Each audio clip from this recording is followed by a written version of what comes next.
everybody? Welcome back to another episode of the Melanin Money Show.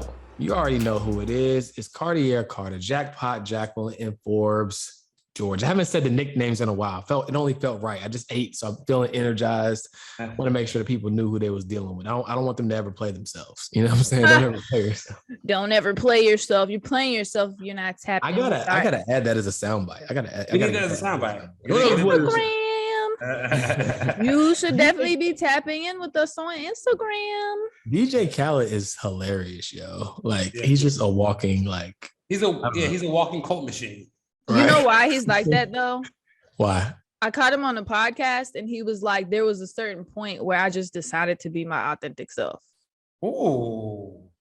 He was like, I just decided to be my authentic self. And then he was like, and then I decided to share my authentic self with the world. And look at him now. The most powerful thing you got in the world is authenticity. So let's step into your being your perfect self, and then you could be a cult machine too, right? Yeah, and like the thing about it is, it's therapeutic. Yeah, like being your true authentic self, like it's therapeutic. So if y'all haven't tried it, y'all should try it. Okay, definitely try it. But listen, what you shouldn't try is this buy now, pay later thing. Like I'm just putting my opinion out there. We're not supposed to give our judgment on Don't it yet. Try it.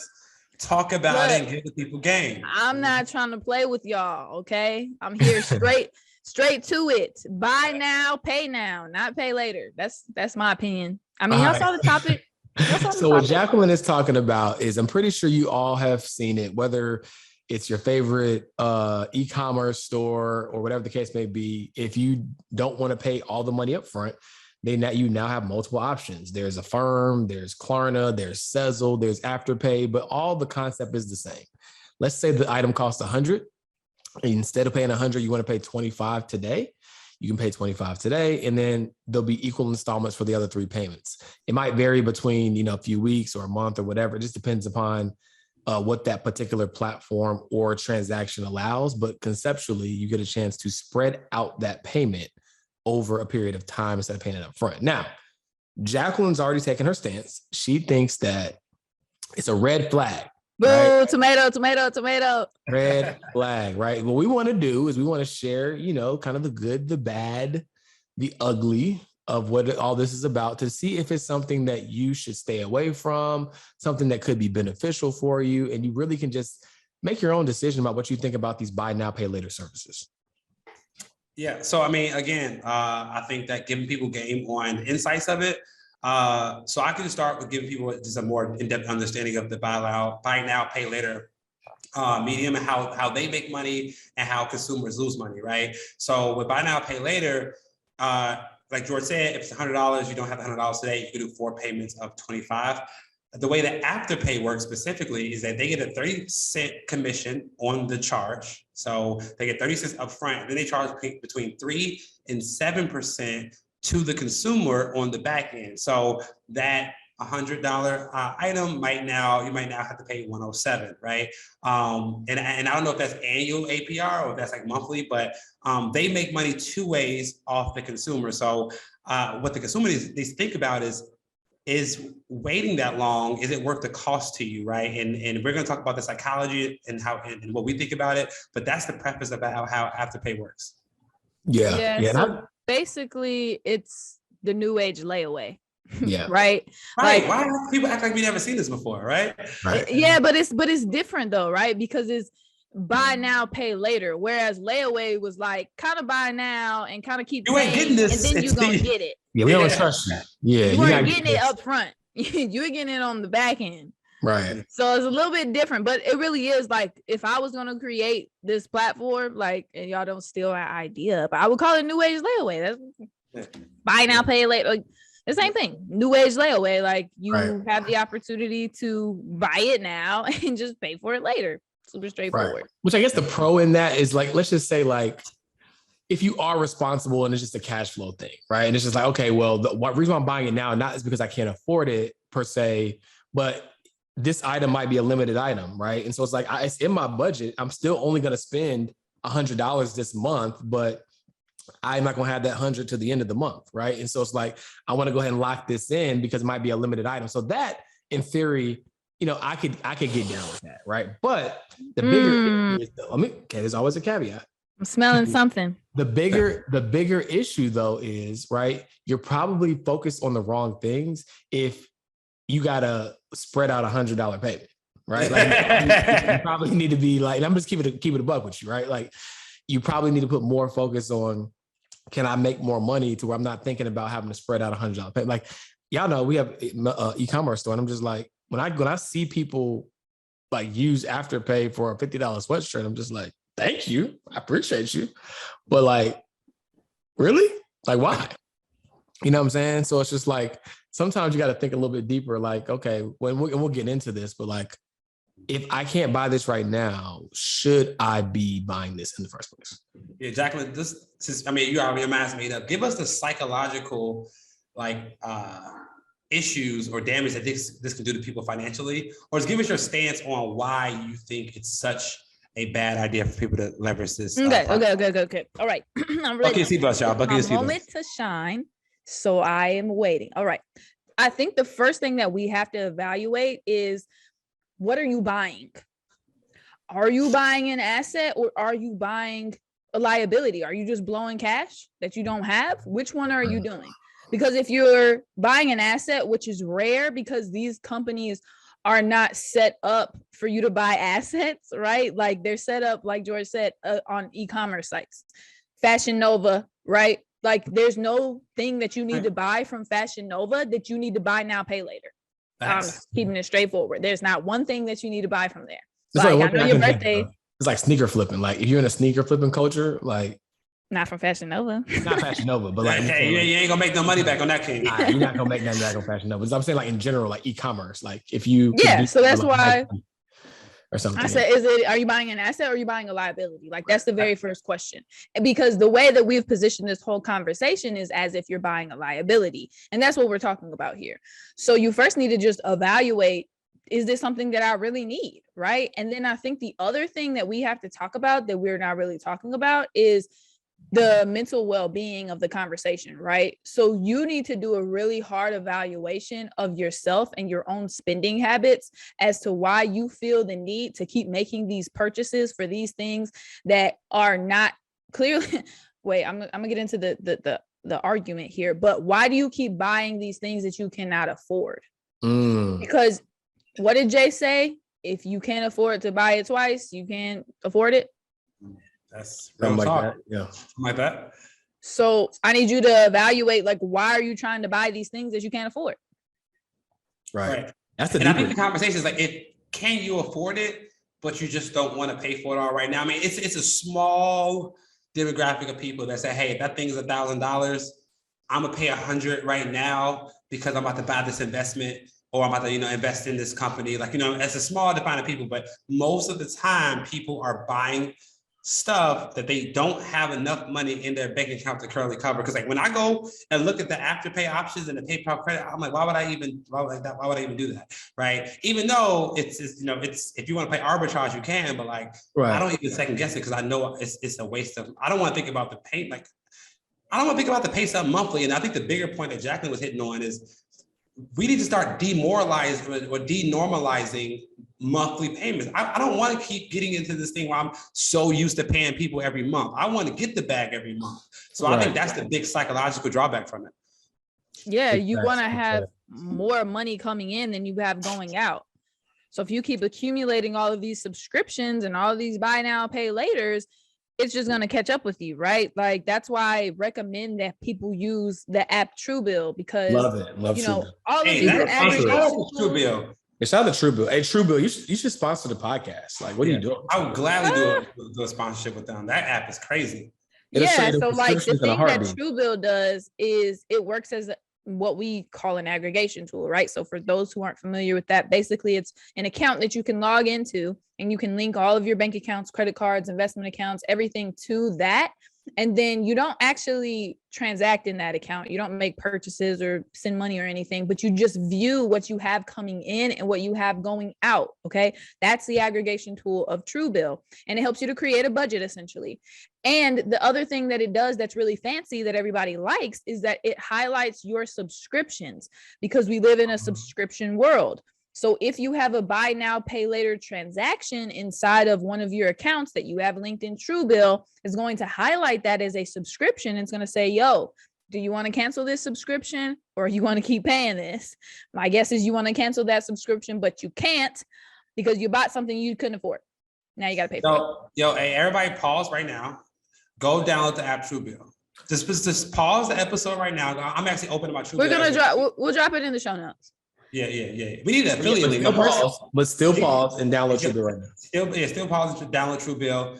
And we need to work on getting an affiliate link and getting them to be a show sponsor, because I want to sponsor things that I really believe in. Like, and even as a financially responsible person, I forgot how many things I had on auto subscription. It's crazy. So as an aside, get TrueBill and then we'll get back to the episode. It'll even show you like upcoming transactions. It'll like remind you like, oh, I forgot I was still paying for that. Yeah. And the whole other part of the homework assignment is find at least one that you can cancel. And third part of the homework assignment is automatically redirect that to an investment account immediately because you were already paying it.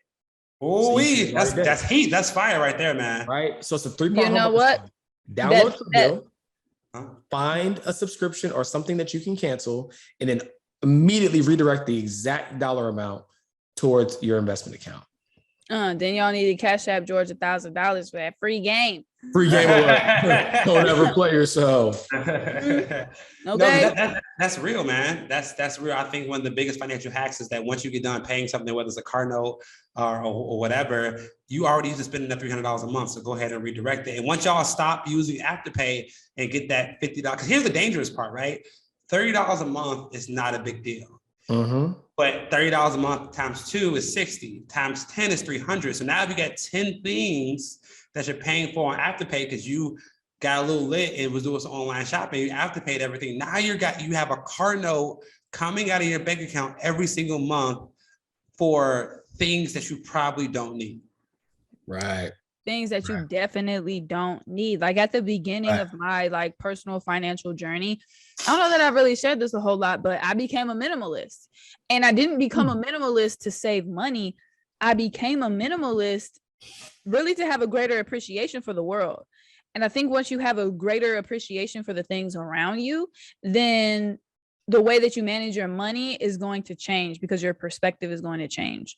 So for those who don't know, minimalism is this idea of living with less. And you have some people who are very, very high on the minimalist scale to the point where they count their items and they're like, I only own 10 items, a pair of flip-flops, a toothbrush, a shirt. And like, that's very extreme minimalism, right? So I consider myself to be on like the lower end of minimalism, wherein like I believe in quality over quantity. So I'm not going to hop on Fashion Nova and buy 40 matching outfits because I just believe in quality over quantity. Like I know all those outfits are going to deteriorate in 3 months. So I don't want to spend my money, time, effort, energy doing that. Right. And that's why I like the idea of minimalism. Like, I don't know that I really consider myself a minimalist, but I think that it can really help when it comes down to considering, are you going to do buy now, pay later? Because you have a greater appreciation for life and your money and the quality of things.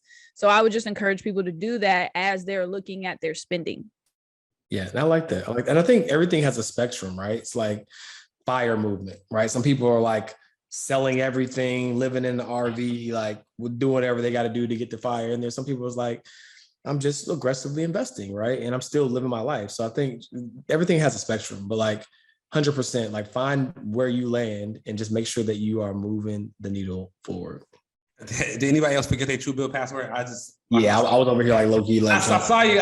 I'm like, bro, you still got your phone in your hand, bro. Like everybody forgot their password. But so now that people know, I think our opinions are aligned with Afterpay and like what it's doing to the economy and what it's doing to consumers. What are some ways or some things that they can do to avoid having to use it, right? Because I think all of us, we don't use it because we don't have to use it. So what are some things that people can do? Jacqueline has a hand raised if y'all not watching on YouTube. So I'm gonna go ahead and gently pass the mic to the financial advisor in the room. Go ahead. George and I, we share that crown and it is heavy. Heavy as the head. As the financial advisor crown. But like where I'm going is really heavy. George, you got something lighter? Like, because where I'm going is heavy. Hey, drop it on them. Drop it on them. Look, the reality is you got to look at your inner self. You got some inner work to do, because you right now as a human being are doing 100% of whatever you can do. Now, that doesn't mean that you're operating at 100% of your potential. I didn't say that. I said you're operating at 100% of the person you are right now. So you have to focus on becoming that next person, that next level of you, unleashing that, evolving that. You have to focus on that before you're really going to be able to embody what we're talking about here, right? And that's having self-control. Because, you know, we went and we researched this beforehand, and I read just a bunch of articles, mainly from women, who talked about how this buy now, pay later really filled a void for them, right? Whatever they were going through in their life, if they felt alone, if they felt like they weren't worth enough, they could just go buy a new item, and that item would fulfill their need, which, shout out to great marketing, it does. But at the end of the day, what happens? You don't feel fulfilled. You get a high for a moment. You get a high when that box comes from Amazon. And then what? You're like, oh, well, you know, back to the way I was feeling. So like, you have to focus on what's going on inside of you to make the most sense of, you know, does this work for me? Facts. Yeah, and I think as well as like, we need to, you know, people need to be more excited about investing their money than spending their money, right? Like, all my friends, like, we can't wait. So we get our hands on money, like $5,000 invested here, $10,000 invested there. And so like, I think when you get a place where you get to a mental place where investing is more important than spending, then you're kind of better off mentally. Mm-hmm. Yeah, and I was talking about that before. Were you going to say this, George? Like, your mindset will shift. Like, once you start investing and you start getting on that other end, and you're no longer just a consumer, you're also an investor, you have a mindset shift. And so you start to see things as a potential investment. And you're like, should I be investing in this? Right. And you also find places where you're like, nah, you taking advantage of me. So I have this thing where, like, y'all been out with me. I cannot buy soup at a restaurant, because I used to own part of a restaurant and we marked the soup up 6,000%. I cannot pay for soup at a restaurant anymore, knowing that this is a 6,000% markup. I just can't do it. You know, I feel that way about salads at restaurants. Like, I'm like, bro, like, this little lettuce and the little shit. Come on, man. Like, y'all charge me $15 for this salad. I know, and I still buy little piece of chicken, little piece of salmon. Like, I hate getting salads. I still buy them, but yeah, I do think about that too. And the other thing, to Carter's point and Jacqueline's point, with the mindset shift, when you become an investor and you focus on investing, it becomes harder to spend money frivolously, because it's like, you understand the power of the money, right? It's like, if I was a farmer and I, you know, had these seeds, right? Now, granted, eating seeds might be a little weird, but like, just stay with me here. Imagine if you took the seed, you ate the seed, right? The seed's gone forever, right? Maybe it tasted really good in the moment, but like, it's gone forever. Versus if you took that seed, planted that seed, nurtured it, and grew an apple tree, every single year, you're going to be able to pick from that apple tree, right? It's going to grow apples every single harvest. And that's how investing is. When you take your active income and you just buy stuff, the money's gone. But when you take your active income and you buy assets, that now is going to continue to appreciate over and over again, just off of that seed that you planted that one time. And when you start to wrap your head around that, like, man, you need to, I can invest one time and I'll be able to reap the benefits for the foreseeable future. It's so much harder to take your hard-earned money and buy stuff, right? You want to go and buy assets that are going to appreciate. Absolutely. And you know what's funny about that? I literally tweeted, like, earlier today, I tweeted, when a flower doesn't bloom, you change the environment in which it grows. You don't change the flower. Right. That's a fact. You change the environment. So, you know, you're talking about planting seeds and planting a tree and reaping from that harvest. Like, if you don't see that vision for you right now, you don't need to try to change the tree. Like, you need to focus on that seed and that environment that seed is in, right? So the seed being your money. stop putting your money in a vulnerable position of this buy now, pay later, right? So you may need to just hop off these shopping sites and not be on there window shopping all day, right? Because eventually it's too easy, right? Like your card information is already logged in on the computer. You know, all you have to do is PayPal, and like it's too easy. Stop making it so easy, right? Disconnect your cards from these sites. And I think this is worth mentioning, right? And because it's really important. Like my mentor, Jim Rohn, the late great Jim Rohn says, shout out Jim Rohn. All you need to do is get on the right side of how things work, right? So we've talked about how Afterpay is detrimental to consumers and things like that. But George also said he looks at his Shopify account and sees people who order off Afterpay and he still gets his money. So I'm gonna tell y'all something right now. Afterpay ain't going nowhere. The concept of buy now, pay later ain't going. We can have our opinions on it, whatever. It ain't going nowhere. It ain't going nowhere. Since it's not going anywhere, why not get on the right side of it? So all of us in this room, we have either merch brand, courses, and Afterpay works on courses and ebook sites and things like that.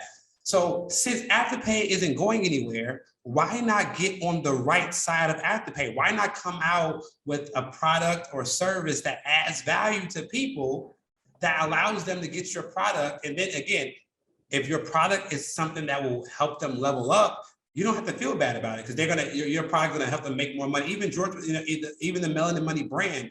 When I wear that, I feel like I'm worth more. When I wear that, I feel like I should be investing more, right? So I just want to encourage y'all that since it's not going away and we're not just here to complain about it, why not get on the right side of it so you can start earning more money with something that's not going away? It's a fact. It's a fact. And I actually tweeted this because we had a class in our community, was it last week? Turo class.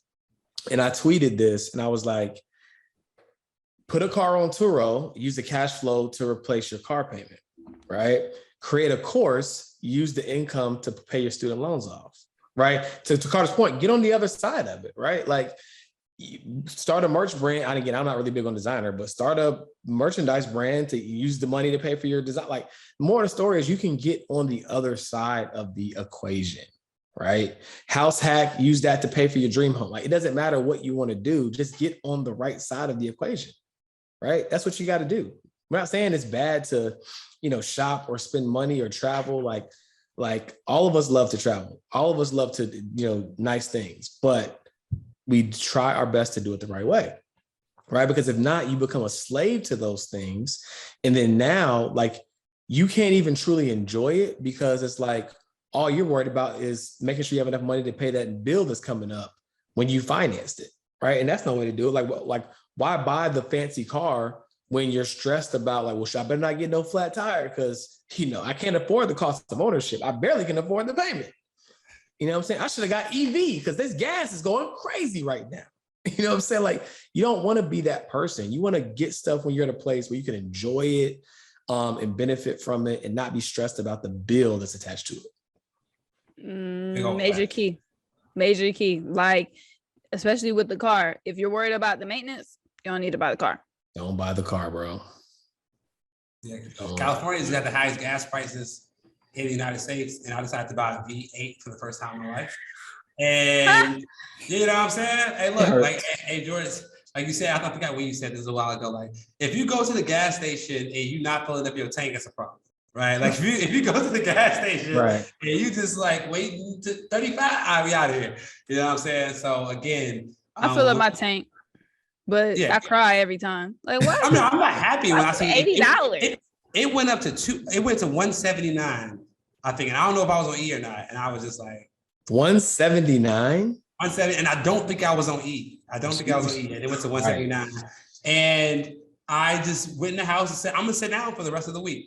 It wasn't like, it's just the principle of you making $200 on my gas. But anyway. But that explains a lot of discipline, right? Because I was thinking about something earlier and I was like, why do I feel financially stressed about this? Like I have the money. Part of it is because like I have some financial trauma.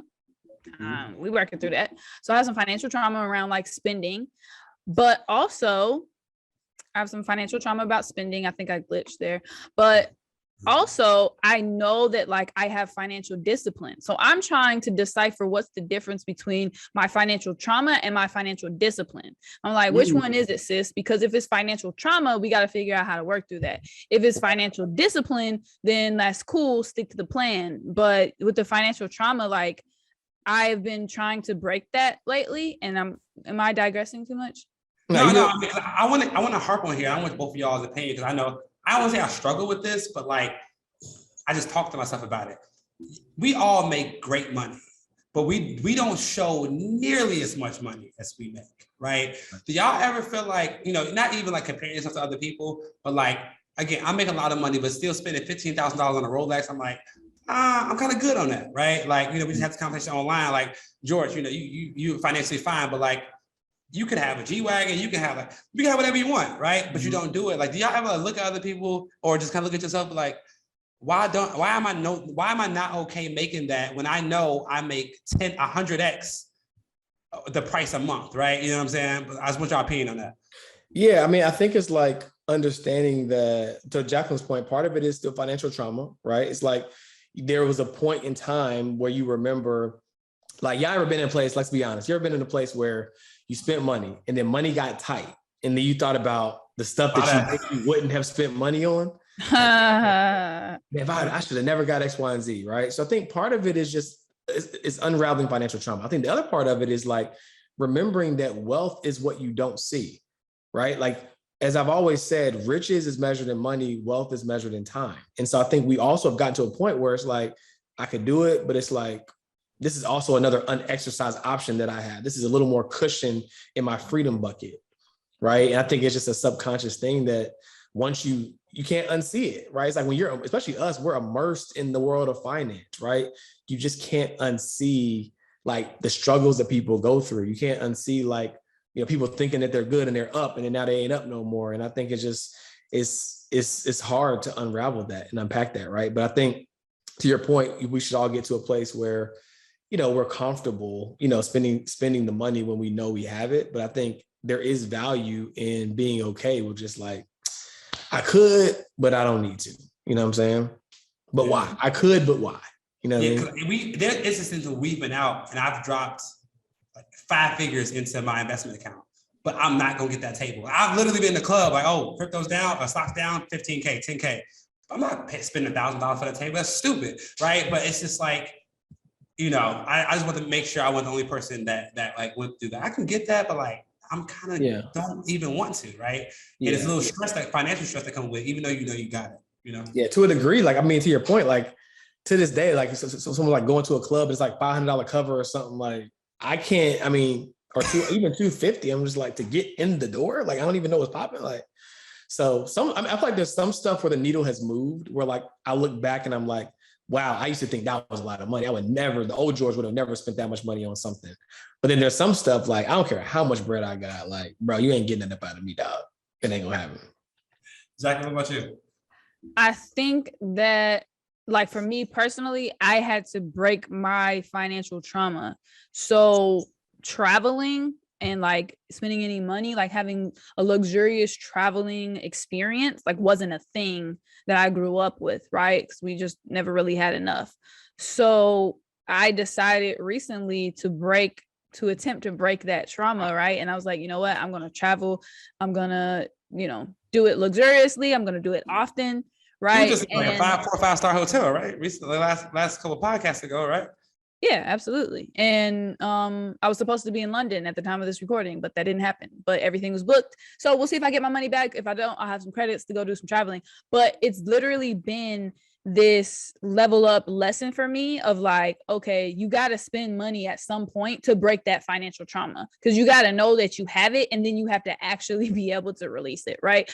But how you release it is kind of like the art there, right? Like, that's the question. But I think that you just have to determine, to your point of, we make good money, but we don't show all of it. Like, you just have to determine like what lifestyle, one, do you want to live, but also what do you want to project? Because we know that, and I think people will turn a blind eye to this, right? But what you look like, what you have on, all of that speaks when you walk in a room before you do. So for example, like I walked into this room at this like little social gathering, and this woman, she was like a 45-year-old white lady, literally had on like Gucci head to toe. Like it wasn't like over the top, but it was like, it's definitely an eye catcher, right? Like you're gonna see her, you're gonna notice her, you're gonna notice all of the prints, right? And I think Maddie J talks about this a lot, like just about using that as an asset and a conversation piece for you to be able to grow, you know, whatever your intentions are, right? So I think it's just about what are your intentions here? Like CEO Maddie J, he talks a lot about, oh, well, you know, like if I'm dressed a certain way, it's going to make people want to talk to me, right? So I use it as an asset to leverage to build business connections. So yeah, I think it just kind of depends on what you want to portray, but definitely never spend all of the bag, right? That doesn't make sense. It never makes sense. For me, it's less about like I can respect that perspective. Like, oh, like it's a line, right? It's a fair line of people walk it right, but some people walk it wrong. Right. I can respect that. For me, like the best thing you can do is get in shape. Honestly, like it don't matter what you wear. You know what I'm saying? Like if you're in shape and you got your clothes fitting right, that's because if he fine, he walking with a little tight t-shirt on. Right, give me a $10 t-shirt. You know what I'm saying? But give me a $10 small t-shirt. I'll look better than half people wearing designer. In designer, right? Looking frumpy and looking goofy. You know what I'm saying? No knock to anybody that loves designer, but that's the first thing. And the other thing is like for me, it's like you can validate the spending if it aligns with what you value. Right? Validation comes through value. So like if travel and experiences and culture and all that matters to you, drop the bag on the trip because you're not going to regret that. But if it's like, I'm doing this because so-and-so going to think I got it, or it's going to make for a great Instagram post, or like, no, right? As long as it aligns with what you personally value, which is unique to and specific to you, drop the bag. Like I've been a watch guy since college, right? I still have watches from college that I brought, right? So this is not me new. This is not news for me. So someone sees me drop a bag on a watch now, it's like, well, do you realize like I've been collecting for over 20 years now, you know what I'm saying? Or not 20, I'm triple away. When I graduated, 10 years. I'm not that old, damn. I was about to say, you almost yeah, like 12 years, you know what I'm saying? So it's like, it's just if it matters to you. If you're a car guy, get the Lambo, but don't get it because of what other people are gonna say about it. Get it because when you get in that car, it just makes you feel like this is you, you know what I mean? And that's all I would say. Like just spend it because you want it, because it matters to you, not because of what anybody else is gonna say about it, but because it's something that's special to you. Hey, but remember this, because I had this with one of my mentees. She was like, I don't have anything to show for like my life, basically. And I said, sis, haven't you traveled to like 90 countries? Yeah. You traveled to that's not free. That's right. Calling in from Brazil, right? Like I know where my bag goes and I am comfortable spending. My flight home was more, my first class flight home is gonna be more than I would care to admit, but it's travel for me. I don't think twice about that, right? But you got watches, Jacqueline, you got whatever you want to have because you're still dealing with whether it's trauma or you think when you find your thing, it shouldn't even think twice to you. It's your thing. But what I hate, and I heard somebody say this, like, oh, I got this designer on, man. I hate spending money on this stuff, but it's what I got to do to build my like. No, that's so corny to me. It should be what you like and what you want to wear, and it should represent you. And whenever you wear it, drive it, or fly in it, it should make you feel like, yo, I'm that dude because I confirm I'm that dude or that woman, right? Not because anybody else is confirming it for me. This makes me feel good. And like, is it Barry Sanders? Say that if you look good, you feel good, you play good, you play good, they pay good, right? So whatever makes you feel like you're that girl or that guy, you can invest in that because that's going to help your future. And I think I think this is good. Yeah, but invest in that, and buy now, pay later is probably not gonna. I mean, maybe it is. Carter was saying like they're adding it onto certain things, so maybe it is. Maybe you can buy now, pay later, a Rolex, but. Like I think it's just important. I think it's just important. Icebox might do that.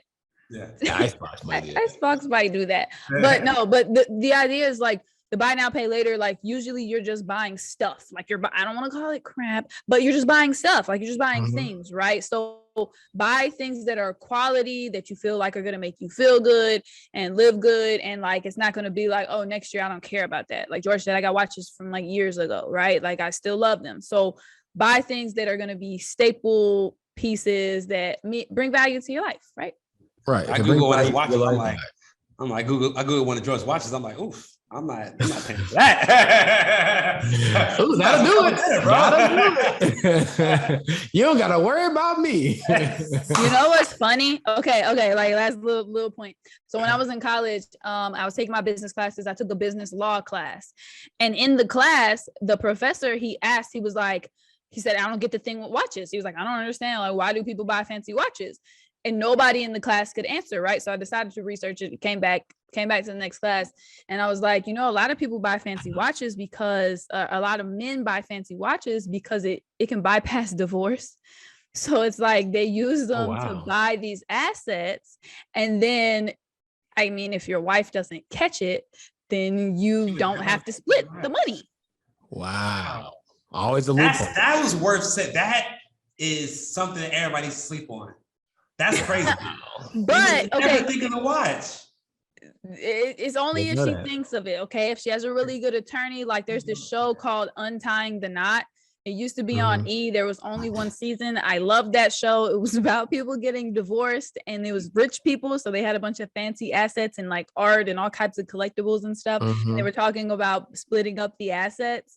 So they did, like, I remember one wife specifically was like, no. Go in that closet. He's got 15 Rolexes. He got this. Like, we splitting all of that. And okay, well, hey, fellas in the crowd, if y'all are going through it, take the money out and put it in watches and hope she turns a blind eye. But we hope that nobody in the crowd is going through that. We hope nobody's going through that. Ladies, because the ladies no. Go ahead and when you get into the bag, go get the bags. All right. I'm out. He's not gonna know. That's funny. But guys, thank you for tuning into this episode. Again, like, we're not here to say whether buy now, pay later is bad. What we're asking you to do is dig deeper. Like Jacqueline said, look inward and like, why do I even feel the need to use this in the first place, right? Am I buying this because it validates me and I really want it and I really need it? Or is it because I'm trying to keep up with the Joneses or, trying to impress somebody else, right? But it's really look inwards, make a decision on, does this align with the lifestyle that you want? Because remember, at the end of the day, you're either building the life you want or you're taking away from the opportunity to live your dream life. So just make sure that everything that you're building is a building block for the life that you want and not something that's going to impede your ability to get there faster. So thank you guys for tuning in always. Make sure you do your homework and let us know what you decide to invest in when you cancel that subscription. Peace. Peace.